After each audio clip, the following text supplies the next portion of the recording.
Hey guys, what's up? It's Salvajee here. My final thoughts as well as my review on The Punisher. As you guys know, I'm a huge fan of the MCU that we got going on Netflix. So yeah, let's get right into it. The first half of this review or so is going to be spoiler free, and then of course I'm going to get into spoilers.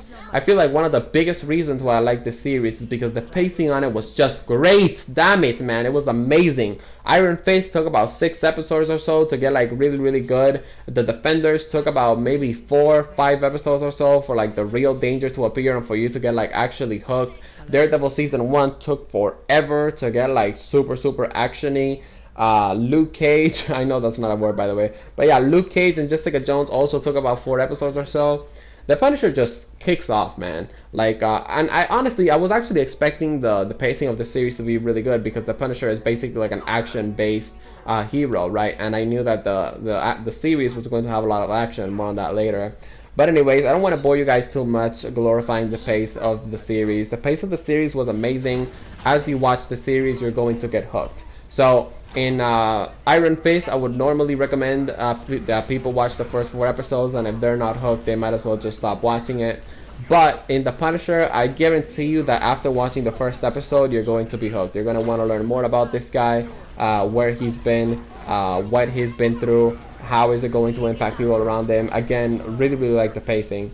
I feel like one of the reasons why the pacing was just really great as well is because of the amazing cast of supporting characters. The supporting characters was just amazing, man. We had the Madani lady, we had the Micro guy, we had Curtis, we got this guy Lewis with PTSD and stuff. Again, it was just amazing, and I don't want to get too deep into it because of course I don't want to drop a lot of spoilers, even though of course we're going to be talking spoilers later on, because I do want you guys to experience this series for yourself. Listen, man, if you guys want to watch a good action series that actually makes you think, if you want to watch a good action series that keeps you hooked because you want to know more about the main character and his backstory, then I definitely think you should watch The Punisher. I have to say that this is definitely, at the moment, my favorite series from the MCU that we got right now going on Netflix. Another thing that I also want to say, of course, before I get into the spoiler section, Jon Bernthal, I don't know how to pronounce his last name, but yeah, that guy Jon Bernthal, he's a fucking beast of an actor. I mean, honestly, I feel like this guy was born to play the Punisher. I know that a lot of people say that, but again, man, he's just so good at playing that damn role, man. It was amazing. The lady that played his wife was, of course, pretty cool as well. I just love this series, guys. You know, it was great. You know, not only does the series make you think, okay, but the series, and this is one of my favorite things about the series as well, the series doesn't have crazy amounts of action at the beginning, and it still gets you hooked.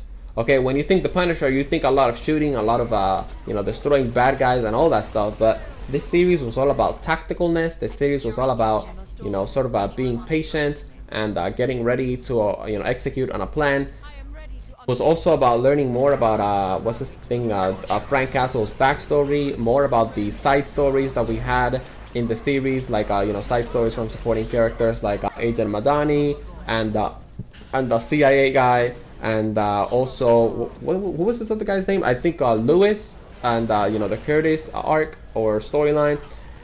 I just loved it.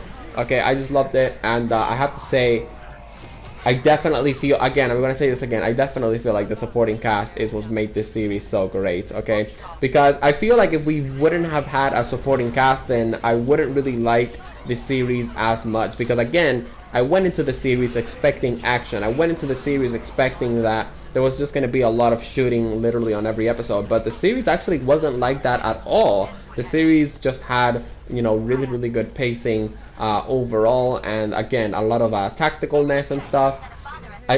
I liked it. Okay, it was really good. Okay, let's talk about the spoilers. I am so happy with the ending of this series. Honestly, a lot of Marvel Cinematic series that we have on Netflix, they don't really have like a definite ending, I believe. But The Punisher season 1 just has a definite ending. Oh shit, my controller almost fell. Anyways, the point is, Daredevil season 1 sort of ended in like a mystery. The Defenders ended in like a mystery. Luke Cage, Jessica Jones, Iron Fist, they ended in like a mystery, but they didn't do that with The Punisher, and that was amazing. Okay, when Frank Castle completely obliterated and destroyed that CIA prick Okay, I was so satisfied. I was like, yes, that's a fucking bad guy that I know he's dead. He's not gonna be coming back. That was awesome, and of course, that was very, very satisfying. Just like in Jessica Jones, spoiler alert for Jessica Jones if you haven't watched it. Just like in Jessica Jones, how in the end she kills Kilgrave.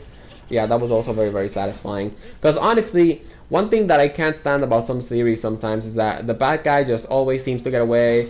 And, you know, it's just sort of like, you know, like that they have like a season 2 or whatever. But yeah, the Punisher doesn't do that. And again, that's one of my favorite things about this series. Another thing that I really liked about this series is, again, like the freaking backstories that we had for, you know, all of these other guys. This guy, Lewis, you know, the guy that was a war veteran or whatever, and blew himself up. Honestly, his backstory was definitely very, very sad, and I feel like they did a really, really good job when it comes down to, of course, showcasing his backstory. Now, of course, I don't know anything about war and, you know, PTSD or any of that stuff, but again, I feel like they did a good job showcasing, you know, some of the struggles of war and all of that good stuff, as well as, of course, all of the other topics in the series like gun control and all that stuff. Anyways, guys, overall, man, the Punisher was amazing, man. Great supporting cast, great pacing. I also really liked how in the end he just doesn't kill Billy Russo and he basically just lets him live. A lot of people are saying that, you know, that's because in season 2 we're gonna have the villain Jigsaw, but I don't know. I don't really think we're gonna get Punisher season 2, at least not in about 2 years or so. Okay, and the reason why I think that it's because I feel like a lot of more things need to happen in the Marvel Cinematic Universe that we got on Netflix before we get Punisher season 2. Like, you know, Daredevil has to come back, Jessica Jones has to figure herself out, and then of course on Luke Cage season 2, I believe we're going to get Luke Cage and Danny Rand doing Heroes for Hire and stuff. So I feel like all of that stuff has to happen before we get Punisher season 2. But I definitely have to say this: I hope season 2 is as good as the first season. I'm actually gonna say it right now. I don't think season 2 of Punisher is going to be as good as the first season, because I think the first season was just perfect. But of course, I could be proven wrong. Now, if you guys stand up right in front of me right now and you tell me what is one thing that you just loved about the Punisher season 1, I have to say, guys, that one of my favorite things about season 1 of the Punisher was the fact that it just wasn't constant action, and still the series was great. You know, like I said, when you think the Punisher, you think a lot of shooting and taking out bad guys. This series was actually not that. You know, this series had pretty good pacing. It didn't have a ton of shooting, but it was still great. If you guys enjoyed the video, of course, feel free to drop a like and subscribe to join the Salvajee Cartel for more videos like this, as well as, of course, some of your friendly gaming videos delivered to you every single day. Peace out, and see you guys in the next one.